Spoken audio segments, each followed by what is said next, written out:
Hey there, Daffers. Guess what? It's time to tame the beast. And by that I mean do a video tutorial on Dromed. If you've never heard about Dromed before, it is the thief level editor, the program used to create fan missions. Now, if you have heard about it before, it was most likely something like, it is a terrible program, it crashes often, don't even start working in it. Yeah, well, granted, I never had a chance to experience what Dromed was like before the brilliant New Dark patch came out in 2012. But from my experience, Dromed is actually quite a friendly and easy to use program. Besides, it's got the greatest community around it to provide tutorials and constant support, and the reason why it's so great is its flexibility. It allows you to build and modify anything in Thief in virtually any way. You want to make a dancing bardic that's pooping flowers? You can do that. So, before we open the program, let's take a quick look at how Dromed and fan missions actually work. This is going to be a simplified explanation to give you the basic but clear idea of the world of Dromed. The primary components out of which every thief level is built are called brushes. That's right, brushes. I don't know why, but there are going to be more weird names later on, so just go with it. Now, these brushes, they are basically just geometric shapes. These shapes can either be empty inside or filled out. That's what Dromed calls airbrushes and solid brushes.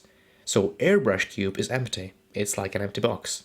Solid brush is like a box of concrete. When you start building a new level, the entire world is basically solid earth. Think of it as you starting to build your level 5 miles underground. Solid earth everywhere.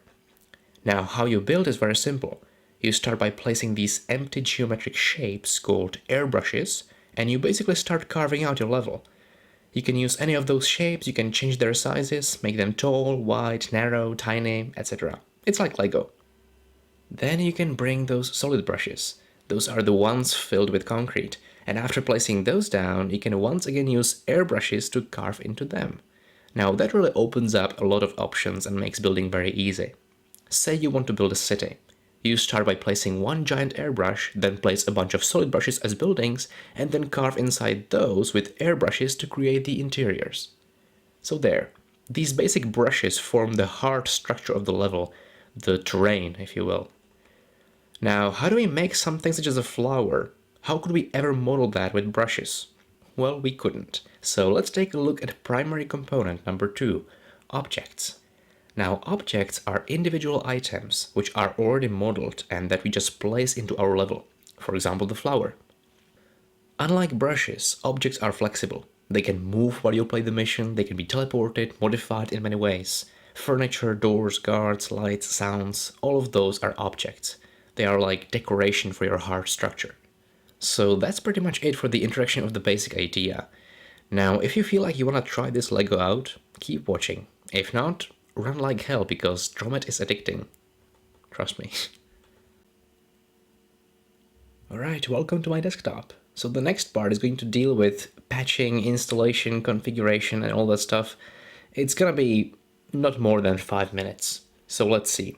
First of all, we need to create a new folder and a new installation that is away from the usual installation we use for playing, because we need to have a separate folder for playing and for Dromeding. Dromeding is very messy and it just wouldn't work. So I made a new folder on my desktop, it's called Fresh Dromed, and into that folder I'm gonna install Thief. Now if you are using the CD version of Thief, skip this first step. If you're using Steam or GOG version, follow me. So I launched the GOG installer, set the path to Fresh Dromed Thief 2 Metal Age. I don't want a desktop icon, I don't need that. And yes, I agree with everything, and let's go. So this basically installs Thief 2 Metal Age into my folder on my desktop, into Fresh Dromed. Okay, now that it's successfully installed in my Fresh Dromed folder, I need to patch it. So I need Patcher. The link is in the description. It's an executable file you need to download. Here it is. Now, if you are running the CD version, Patcher will install the game for you. If you're running the GOG or Steam version, we need to patch the game after we've installed it, which is now. Here, make sure you select full installation, so you get all these goodies. Patch it with the Patcher. And here we go. Okay, now we have the game successfully installed and patched. It's on version 1.21. Now that version is perfectly sufficient. We could just start configuring the files now. But if you want to install the latest version, which is 1.22, follow me. Click on the link in the description and it will give you this little zip file. Now inside the zip file there are a bunch of files. Select contrib, editor and new dark and move them all into your fresh dev installation. Like so. We can close this now. Now take contrib and extract it here. Overwrite everything. Next take new dark, extract it here. Overwrite everything. Finally take editor.zip, but do not extract it, just open it and extract all the files except for menus.cfg. Copy that, can put it here like that and replace all the files. Now you're successfully running the version 1.22. But again, if you're just sticking to 1.21, it's fine. Now let's launch Dromed and meet the beast. So this is the first impression Dromed decides to give you. It leaves a lot to be desired. So it's this, small window that is just confusing to say the least. And what is this black square here? It's just confusing. But, we can change all that. So let's just close it now and delve into configuring the files. This is going to be very simple and it's going to take like 3 minutes, but it's very important. So let's start. So you're in your dev installation. First of all, find the file called dark.cfg and open it in Notepad. There we go. Somewhere near the top there is the line object max and a number. Change this number to 8000. This means that we will be able to build up to 8000 objects in a single mission. Great stuff. Let's close that and save it. Next file to edit is dromed.cfg. Again, open it in Notepad. Once inside, find the line user unknown. It's here. If you have trouble finding it, just press Ctrl+F and type user unknown. And if I can actually spell this correctly, it will take me to this line. So the first thing we want to do here is uncomment it, which means basically removing this semicolon. Now what that does is it activates this command or this line. Everything that has this semicolon in front of it is basically like a comment. It's not active. If you remove it, you say like, yes, go, and it's active. So what this is like a personal signature that you have on your missions. Unknown is your name, so let's just change that to, it doesn't have to be in caps. Dancing Burrick. So when you make a mission and somebody else opens that mission in Dromed, they can see it was made by Dancing Burrick. Next up is gfh_height. This is actually the height of the control panel in Dromed. We saw that earlier. It was very, very small. So again, uncomment this and change it to something like 130. You can change it to even higher value. It doesn't really matter. Whatever suits you. Another one is this one, gfh decimals. Now you can change this to 3. It basically means that if your brush is, 16 feet long, it will only show 16.000 and not 4 zeros, which just takes up space because you don't really need to know the 4 zeros. 3 is plenty.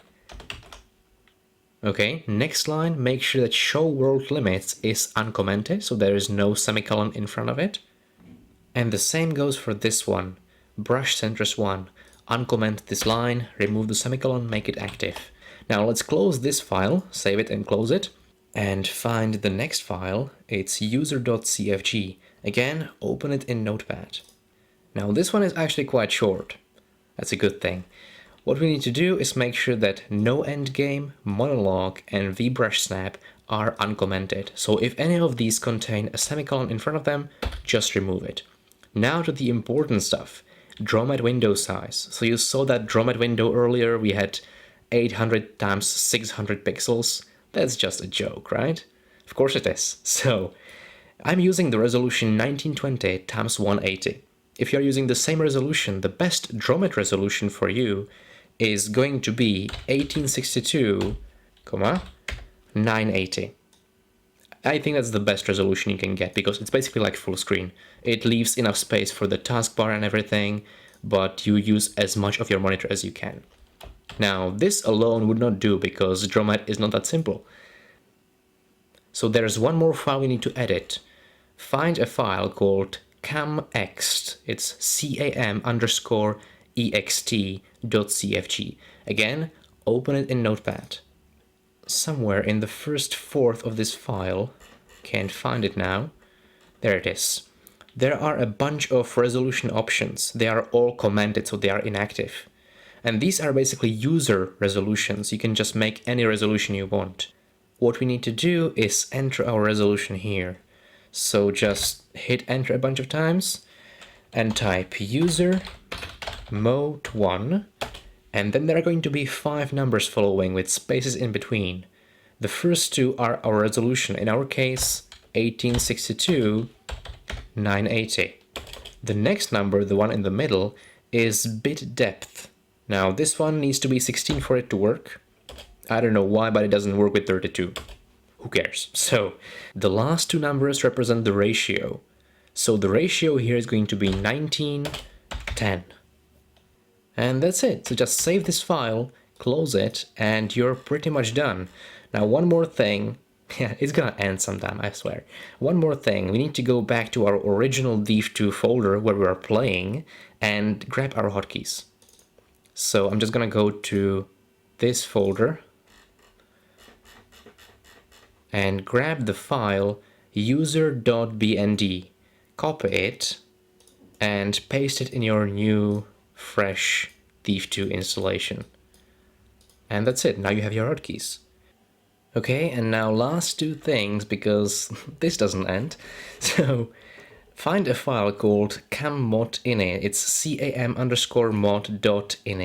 and open it in Notepad.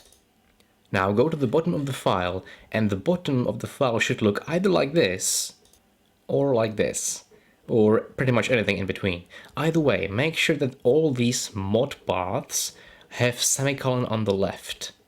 And what this does is it disables all the enhancement packs and HD textures, and as great as they are, I think it's better to have them inactive while you're making a mission, so that you see the raw textures Div came with, and you can sort of make decisions based on that. And then the packs can only enhance your mission. Anyway, it's good to do this for now, just so we are on the same page, you know, texture-wise. So, save that, close it. And now the really last thing, we gotta launch Div. The reason there is that all those setting changes may have messed up this resolution, so if your resolution is anything but the one you desire, just change it to the one you desire. Click done, and that's it. And now we can finally launch the beast. So here we go, a nice large window that fills up most of our screen, except for the taskbar and everything, so it's beautiful. Alright, now the fun's gonna start. So let me start by explaining what all of this is. So we have these 4 windows. They represent views and how we see the world from different perspectives. This view in the top left is the 3D view that represents the world when it's rendered, like if you were playing the game, basically you see everything in 3D. Now the other ones are just in 2D, 2-dimensional views. And what's more, they only show the wireframe, so they only show the outlines of all the brushes and the objects. Now this one is the top view. It looks at the world directly from the top and shows you all the outlines of your brushes, objects, everything. This one looks directly from the front, and this one looks directly from the right. So they look at the world from the side, but from different angles. And again, they only show the wireframe, so they show the outlines of everything. Now for us to be able to progress, we need to first go to Tools and Portalize. What that does is it basically computes or renders the whole level after you have made some changes. So let's say you have made like 2 airbrushes, 3 solid brushes or something, then you hit Portalize and Dromed basically computes that and renders it, displays it in the world, if you will. So that's what Portalize does. You wanna be portalizing often, basically after you make some changes with the brushes.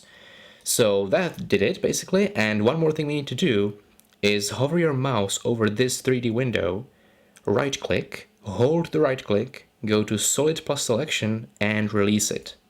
Now what we did here is we made the choice to have the 3D view show us everything that's rendered, basically just like the game, plus to show us the outline or the wireframe of the current brush or object that we have selected. As you can see, we seem to be inside some kind of ugly place with weird things. Let me explain what this is. When you start a new Dromed project, you basically start already with one airbrush. It is an airbrush in the shape of a cube, 16 feet per side, okay, a perfect cube. And we happen to be inside that airbrush. This weird texture is the default texture that Dromed uses. It's called George for some reason. Nobody knows why. Anyway, you can see this airbrush basically. This is the outline, and this is the outline. You can see it in all the views. And now let's take a look at this purple thing. This purple thing represents the camera, because as we build, we need to be able to observe the world through the camera, right? So how we move the camera is similar to how we play in the game, but also different. So W, you go forward. You can see the camera move in all the views. X, you go backward. A, you turn left. D, you turn right. And you can see again the inside of the airbrush. We're looking at the cube from the inside. Then Q, you go up directly. E, you go down directly. Okay, so we can sort of move already. Now, C, you strafe right. Y, or Z in your case, if you're not using my keyboard, which probably you're not, you go left. We basically strafe left, okay? So that's basically that. Then there's also V, you look down, and R, you look up.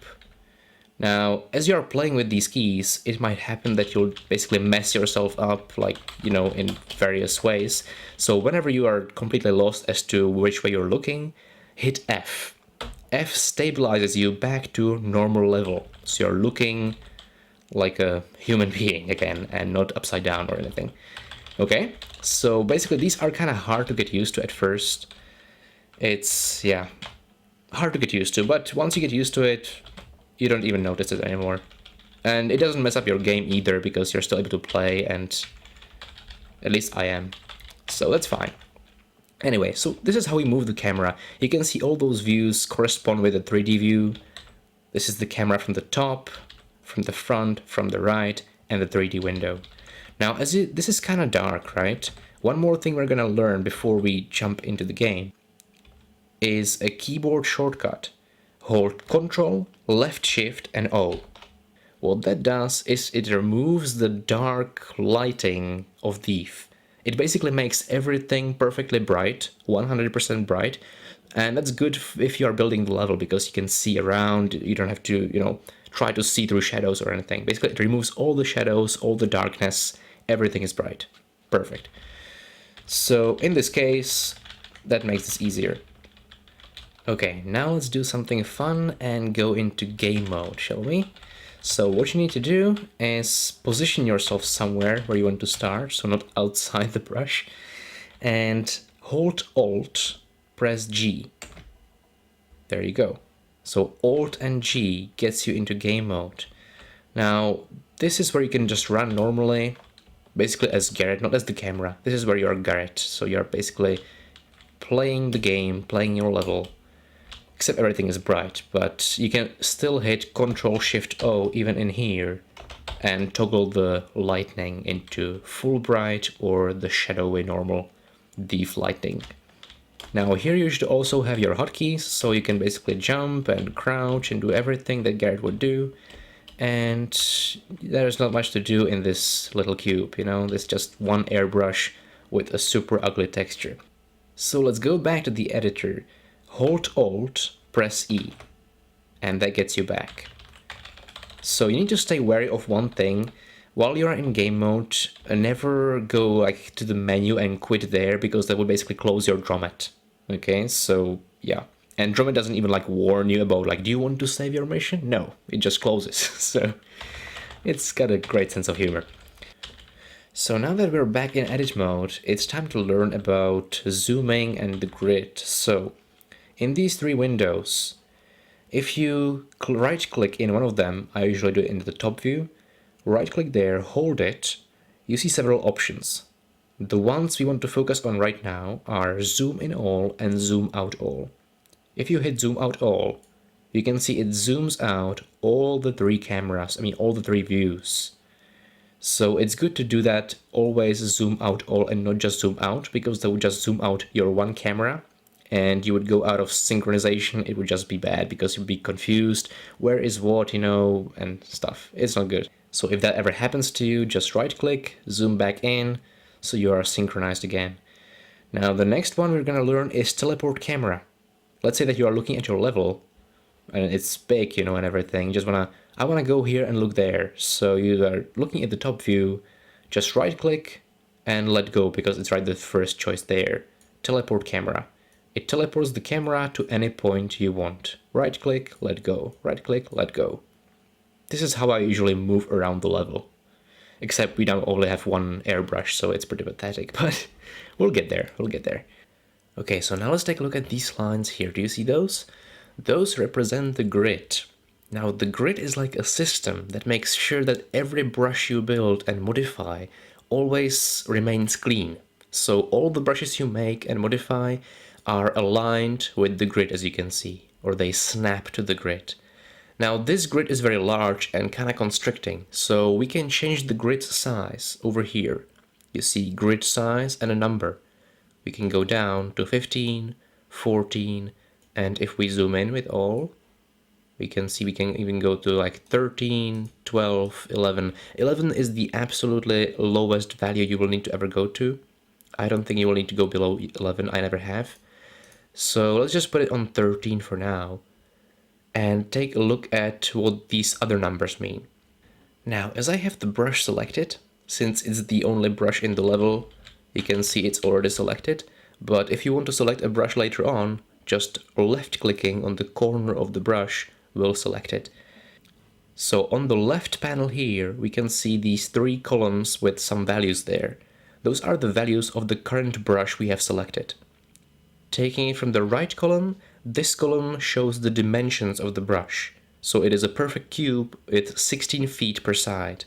Now this unit is not actually a foot, it's a Dromed unit, but it is almost exactly the same as foot. So for those using the metric system, something like 3 Dromed units would be 1 meter, approximately. Anyway, so 16 feet per side, and we can modify that. We can, for example, say, I want it to be only 10 feet, and it shrinks a bit. And I want it to be only 10 feet tall. And again, you can see in the right and in the front view, it becomes smaller. So these stand for depth, width, and height. You can see the D, W, and H. Those are very tiny, so it's hard to see. But yeah, that's basically that. Of course, we can also use the 2D views and edit the dimensions of the brush manually. So if we have the brush selected, hold Control, left click, and hold the click and drag. And you can drag it around. You can drag it in different views as well, and change the dimensions like that. And you see they always snap to the grid, so the number is never something like 17.612378, because that would be just messy, it would crash Dromed, it wouldn't work. So it snaps to the grid you're currently using. Currently we are using size 13. That's a pretty good size for architecture, definitely. Now when we look at the grid size 13, you can see that underneath there are also some buttons. There is a show and there is a use. These are both turned on, you can tell because they are pink. Now, show basically says, do I want the grid to show? I do. As long as I am zoomed in properly, I can see the grid. You see that? And use, do I want to use the grid? Do I want all the brushes to snap to the grid? Absolutely. So this one always needs to be turned on.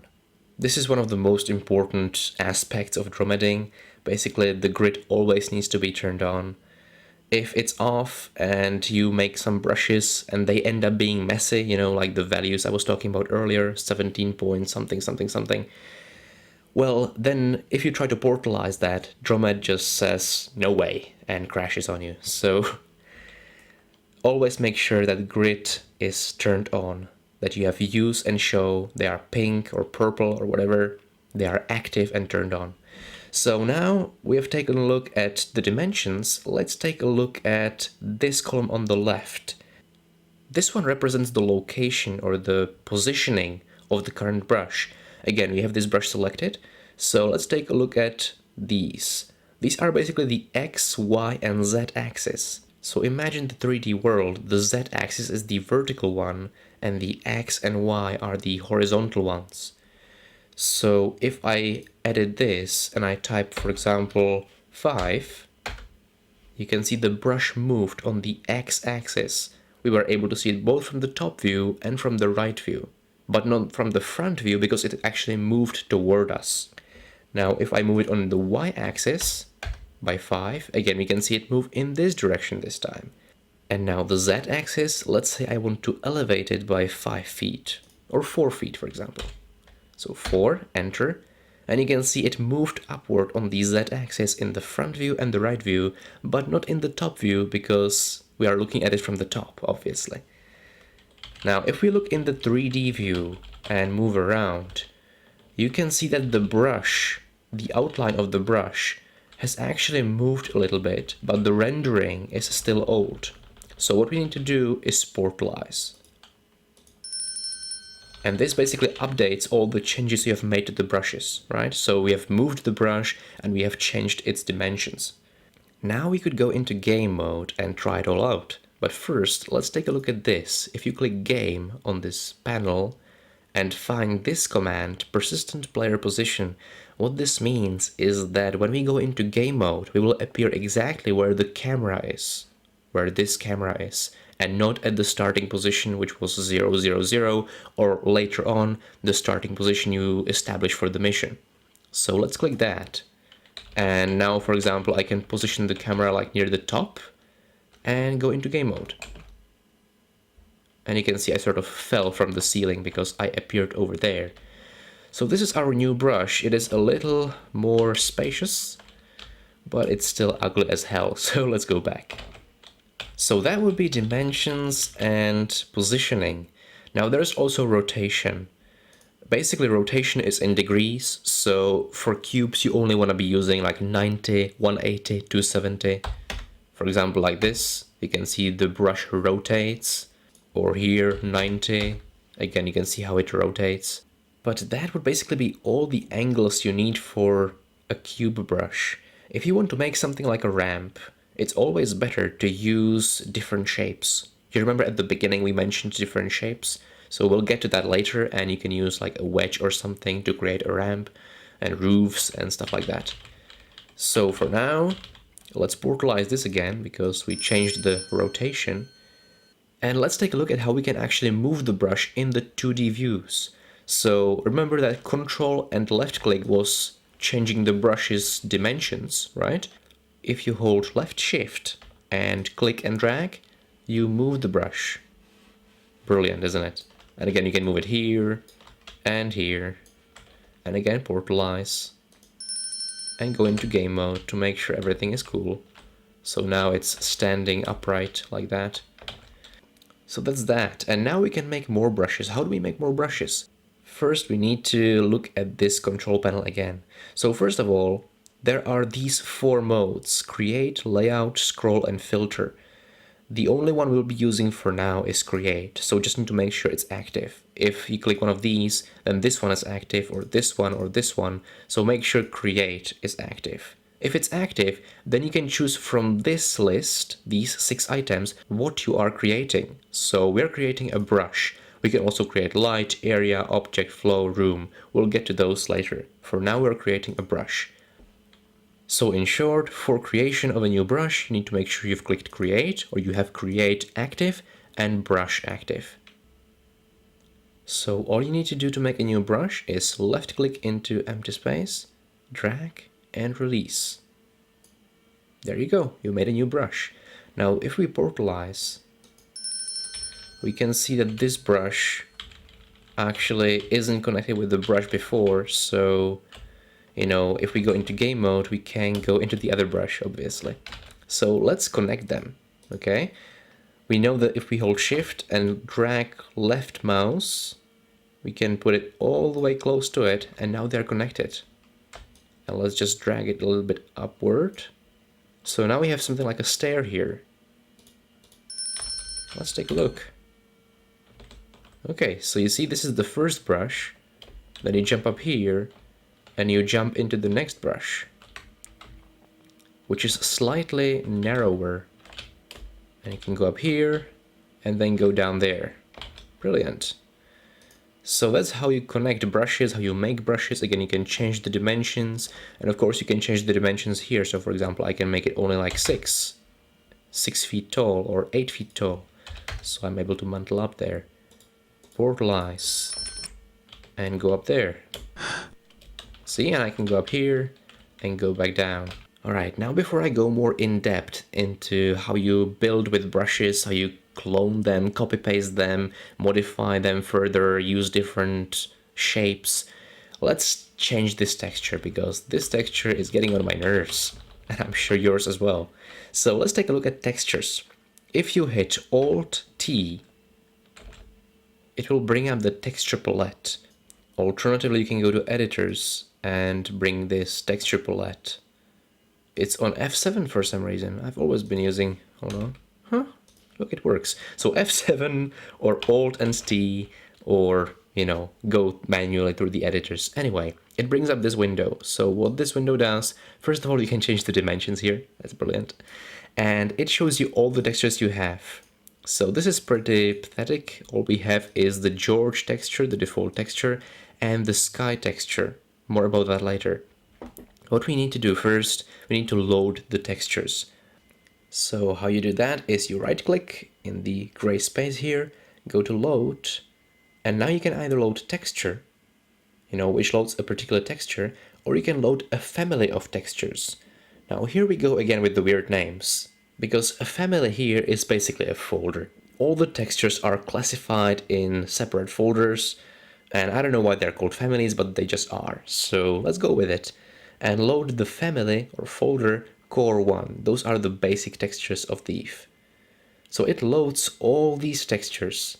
If we go to this filter here, we can either see only the particular family or the particular folder of textures, or if we click on this asterisk here, we can see all the textures, including the George and sky.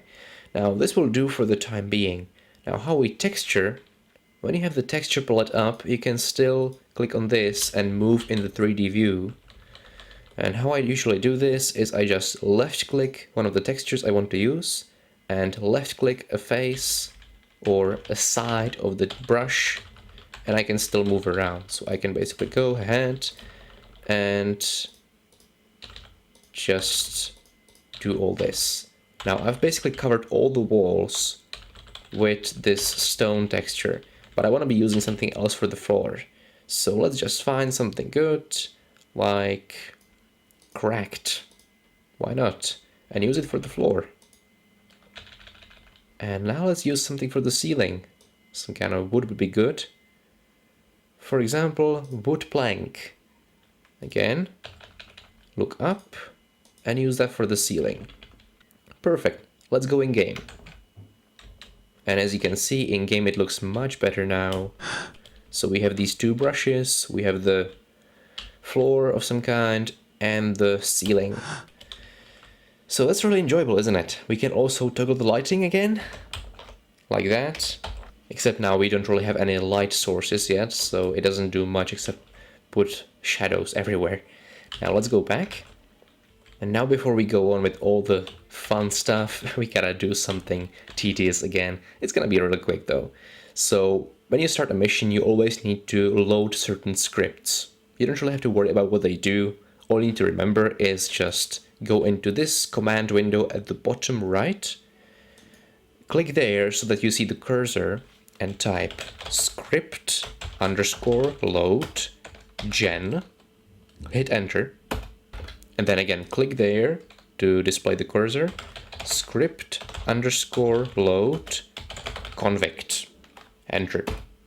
So these two scripts need to be loaded for certain functions in the level to work. If you click on the mono window over here, as the black ugly window we saw before, that actually keeps track of everything you do and gives you like a log of you portalized and you messed up and something. So usually when there are some errors or something, you can find the information here. And we see there's info, loaded script module gen, loaded script module convict. So we know that the script modules have been successfully loaded. And that's a good thing. So yeah, let's go back to Dromed. And one more thing we need to do, if you could see, we have no health shields. That's because Garrett doesn't exist yet, technically. So we need to put Garrett here and we need to specify where we start the mission. We need to put our starting position here somewhere in this level. And that brings up another hilarious side of Dromed. You're gonna love this one.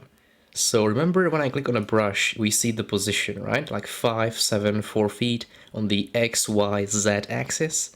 Now in Dromed, there is something really weird going on at 0, 0, 0 location. Let's just say that place is haunted, and when you build a mission, you want to build as far away from that place as you can. So what we need to do now, we need to move these brushes like 300 feet away from this position because we are very close to 0, 0, 0, and that's just not good. So the best way to move them is going to be to add like 300 feet to one of these values. So what I'm gonna do is I'm gonna change 5.5 on the X value to 305.5 and hit enter. And you can see the brush moved away on the X-axis. Now left click this brush as well, and we see the value is 6 on the X-axis. So I'm gonna change it to 306 and hit enter. There. So now where the heck are our brushes? Well, let's go find them, shall we? Right click here, zoom out all. Do that several times because, yeah, they're far away. And now we can see them here, so teleport the camera there, like that. And since we are here, let me do something here. Let me zoom out all once more. And we can see this. Now what this is, these are actually the world limits. So if you remember at the beginning, we were editing those CFG files, and there was that one line, show world limits. We enabled that line, and what it did, it basically enabled us to see this red square which represents the world limits. Now don't worry, the world is still 2000 feet in every direction, including the vertical one, so it still offers a lot of room for your creativity. Now let's go back, again zoom in all, teleport the camera a bit if you have to, and we can see our brushes are here and they have successfully moved 300 feet on the X-axis. Now what we need to do is portalize. So go here, portalize, and there we are. Now it's time to create Garrett and the starting point. So how we do that? Hit F5. That brings up the object hierarchy. Alternatively, you can also go to editors and click here, object hierarchy. Now, this looks really confusing, but it's actually very simple, and I'll talk about it later, but for now I think it's best if you just follow what I do. So, left click on the plus next to Fnord, left click on the marker, click create. Now, left click and drag to create this object, let go now, and we have created an object called marker. Okay, you can still left click on those brushes and select those, or you can select the marker. So now with the marker selected, click on properties, double click this, and here type something like starting point, or here we go, or something that will identify it so that you know this is the starting point, this is where Garrett starts. So I'm gonna name it here we go, hit enter, and click done. Now, with the marker still selected, click links, click add. In this drop down, find player factory, it's here. These are alphabetically ordered, and you can leave this be, but here type Garrett, 2 R's, 2 T's, click OK. Alright, click OK again, and we're done. Go in game. And as you can see, we now have the health shields and everything, so Garrett is now officially alive and in the game. Brilliant. Alright, now before we go on, it's time to save the mission, because let's face it, we have made a lot of progress. So go to File, save mission, make sure you are in your fresh Dromed Thief 2 Metal Age folder, and then save your mission as anything you want. For example, I don't know, fooling around. And now the crucial part, fooling around 1, and save. And the reason for that is because every time you save, you want to save into a different file. So next time you save, you click File, Save Mission. Dromed's gonna offer for you to overwrite this file, but you say no, and save as fooling around 2, and then fooling around 3, fooling around 4, and you can go into hundreds, even thousands, as you build your mission. And it's really good because you keep all those versions of your mission, and when something goes wrong, if something goes wrong, you can always revert to an older version very easily. And you know, this is Dromed after all, so something very well might go wrong, and then having the older versions is pretty great. Okay, so now let's give the level some sound. So, as I said before, sounds are actually objects or parts of other objects. For example, Garrett's remarks throughout the mission, or ambient sounds that activate and deactivate are objects. Or a talking guard already has some sounds in it. However, how the sound is carried throughout the level is determined by room brushes. So I didn't want to confuse you with this before, because even though these things are called room brushes, they are not like the other brushes you know. Room brushes are not material, they are not physical. They only represent the map for the AI, the sounds, and some other various triggers. For example, when you have objectives like get inside the castle, that is room brushes at work. They map your level for the system, but you never physically see them in the game. And as you may have guessed, we need to make room brushes to be able to hear anything at all. So let's take a look at how we make them. Okay, so we're back in the editor. Now we have these two airbrushes here, right? We can select them by clicking on the corners. And what we need to do with room brushes is we need to create a room brush around each of these airbrushes. So each airbrush needs to be completely surrounded by a room brush. Now this is so because the game needs to understand your level, so it needs to understand what rooms are where, how big they are, so the sound carries properly, so the AIs understand the game properly. So that's basically something we need to do for the system of the game. Now, how do we create these room brushes? So remember this, we click create and we have these brushes here, but the room brushes are all the way at the bottom, right here. So one method is just to, left click, drag and let go. However, there is a much easier method. So let me delete this one. And the easier method, we don't even have to have a room selected. We can just select brush. And what we do, we select our airbrush, which we want to surround with a room brush. So with the airbrush selected, we hold Shift and press Insert. There we go. Now we have created a room brush which has the exact dimensions of the airbrush we had selected. Now what you can also do is you can hold Control and drag this room brush to make it slightly larger than the airbrush it's surrounding. And the reason for that is so that you can work with it properly, so that you can select each of them and not get confused if they are both in the same position. However, it's also perfectly fine to not do this and just leave it be like that with the same dimensions, because there is this brilliant tool called Filter. So remember, create, layout, scroll and filter, click on filter. And it basically has the same kind of options you have here, except the first one is called differently, it's called terrain, but it basically represents all the airbrushes and the solid brushes. Now if you unclick that, all the air and solid brushes disappear from your 2D views. Brilliant! So now you can select all the room brushes you have, even though they have the same dimensions, and they would otherwise be covering each other. And now if you click it once more, all the air and solid brushes appear again. Brilliant, isn't it? So now let's go back to create, finish this room brushing, so click on this brush, left click on it, hold Shift, Insert, and now we have successfully room brushed these two airbrushes, so they are both surrounded by a room brush. Now one more thing before we go into the game, when working with room brushes, it is always a good idea to go to Tools and Compute Pathfinding Database after you have made some changes with the room brushes. So now let's move over here and go Alt G. And what do you know? As you can see, and as you can hear more importantly, Garrett has his tap shoes, so this level now feels all the more real. Alright, so with this I think I'm going to conclude the first part of this tutorial. I'm pretty sure it's already much longer than I thought, but hopefully you found it helpful and you'll feel encouraged to make your own fanmation. So thanks for watching and see you later.